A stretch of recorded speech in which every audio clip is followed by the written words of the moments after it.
¿Alguna vez te diste cuenta que simplemente no encajabas con los demás? Desde niño siempre tuve esa sensación de estar como detrás de un vidrio, viendo cómo los demás vivían algo que yo no podía alcanzar, como si existiera un mundo al que yo nunca tuve la llave. En la primaria lo notaba cuando todos tenían sus grupitos, compartían bromas, se buscaban en el recreo, organizaban partidos de fútbol o simplemente se sentaban juntos a comer, y yo, aunque intentaba acercarme, terminaba siendo esa pieza que nunca encajaba en el rompecabezas. Lo más doloroso era darme cuenta de que ni siquiera era por algo específico, no es que me odiaran o me molestaran, simplemente yo sobraba, como un invitado fantasma en una fiesta donde nadie te espera. Fue hasta la secundaria que conocí a alguien que cambió un poco las cosas, un chico que se sentaba cerca de mí y poco a poco fuimos hablando. Se convirtió en mi único amigo, y aunque yo sabía que no era suficiente para tapar ese vacío de tantos años, al menos hacía que la rutina fuera más llevadera. Recuerdo que cuando él faltaba a clases, era como una condena para mí.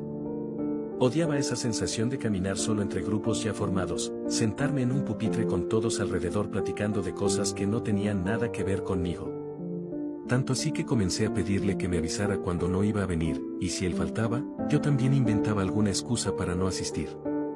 Era una especie de dependencia disfrazada de amistad, como si él fuera la única cuerda que me mantenía conectado con el mundo. Con el tiempo me fui acostumbrando a la idea de que estar solo era mi papel, pero al mismo tiempo me cansaba.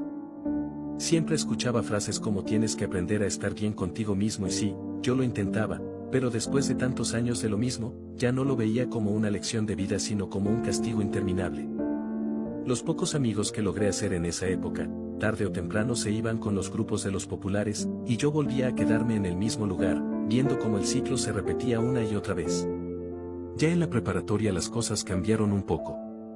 El ambiente era distinto, menos gente en cada salón, grupos más pequeños y muchos que también parecían no encajar.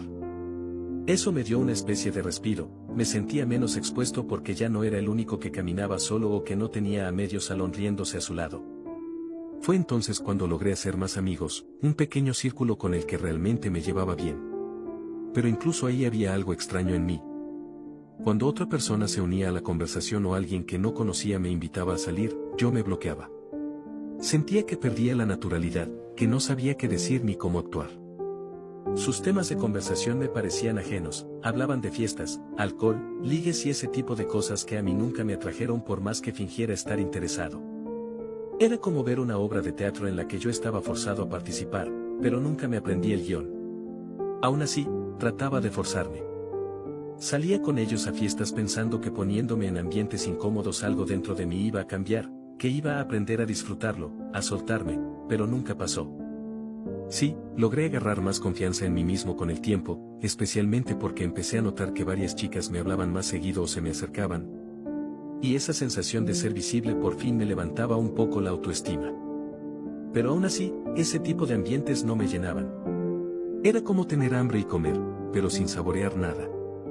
Al final siempre prefería estar en mi casa, viendo una película solo, escuchando música o jugando en línea con mis amigos virtuales, esos con los que sí podía pasar horas platicando sin sentirme un extraño.